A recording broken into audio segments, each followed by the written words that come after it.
ఇండ్లు ఊడ్చుడు, గుల్లల గల్లలు వలగొట్టుడు, దుక్నాలకు జొర్రుడు, ఏటీఎంలు బ్యాంకులకు సూటు పెట్టుడు, వైన్స్ల షటర్లు గుంజుడు, ఆఖరికి ఓటర్ల తిండి ప్యాకెట్లు కూడా దొంగతనాలు చేస్తున్నారు పో.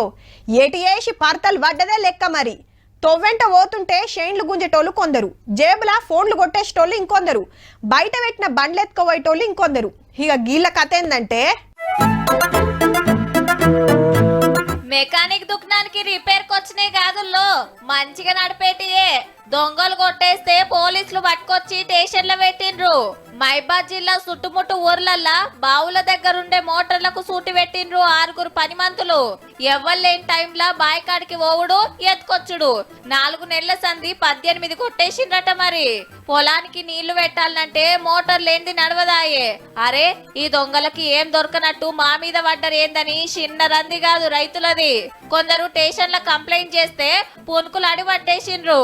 పొద్దుగాల ఇవన్నీ ఒక ఆటోలు వేసుకొని పోతుంటే దొరకబట్టిండ్రు. అయినా గివ్వేం చేసుకుంటారు అంటారా? లోపటుండే కాపర్ వైర్ తీసి అమ్ముకుంటారు. మార్కెట్లా మంచి డిమాండ్. మరి ఏడుకెళ్ళి మోపైనరా నాయన, రైతులను ఇట్లా కూడా ఆగం చేయబట్టిరి.